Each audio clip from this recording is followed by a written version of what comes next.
Hey guys, welcome back. Today I'm going to show you how to turn your old soap slivers into brand new soap bars.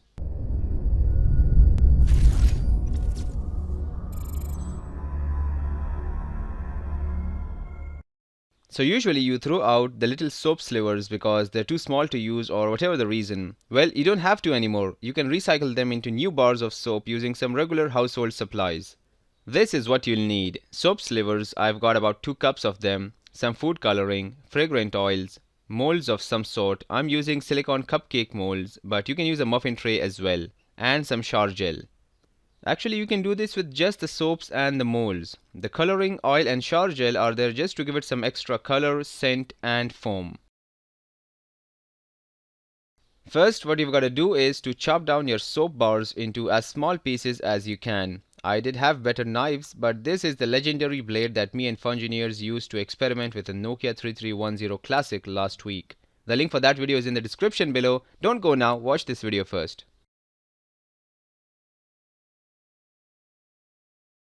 Once you have cut your soaps into small pieces, transfer them back to the bowl, cover with water, and let them sit for a couple of hours.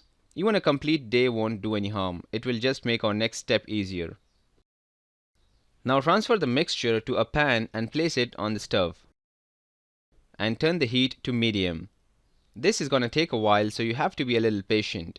Keep stirring the mixture, and after a while you will feel the soap getting all soft and mushy. Meanwhile, I'll take my lavender oil, pour a few drops of it into a container, and then mix in a couple drops of food coloring. I'll do the same thing with the red food coloring as well, and then set this on the side for later. After about 20 to 25 minutes of heating on medium flame, you should get a consistent sludge with some small chunks of soap which still haven't dissolved completely. Now you can turn off the heat and add in a tablespoon of olive oil or vegetable oil. This is optional, so you can skip it if you want. Next, I'll add about 2 tablespoons of shower gel to give it a little renewed foaminess. And I just invented that word. And finally, I'll add my lavender oil to add a nice scent to it. I'm not measuring this, I'm just going with the smell. If I feel it's good, I'll stop. In this case, I emptied the remaining bottle, which was like 5 or 7 ml. Now I'll let the mixture cool down for not more than 2 minutes, as it can solidify really quickly. At this point, you can continue with the mixture as it is, or you can beat it with a mixer or a hand blender to further break down the small chunks. I decided to use a hand blender. I have my molds ready. Now let's pour in the sludge. In one of the molds, I placed a few drops of my lavender infused red food coloring just for the sake of experiment.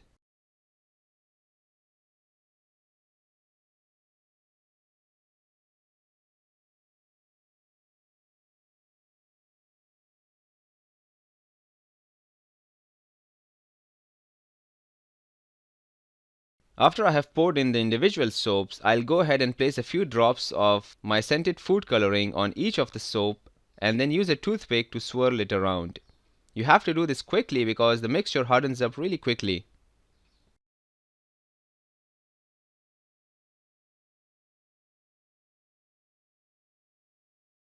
Now I'll leave them to set for a couple of hours before removing them from the mold.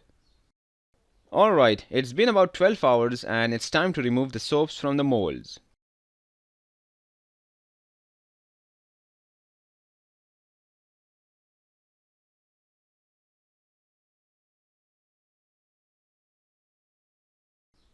That looks good. And it smells great too.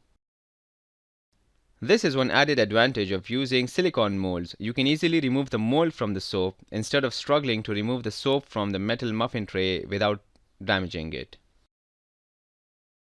It is still pretty moist, so I will set it on wax paper and leave it to dry for another 12 hours. Another 12 hours have passed and our soaps are nearly set.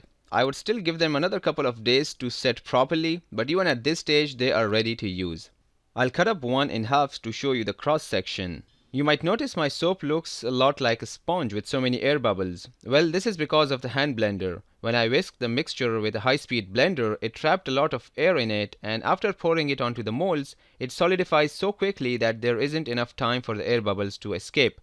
But don't worry, this doesn't affect the soap's performance in any way. Let me show you a demo.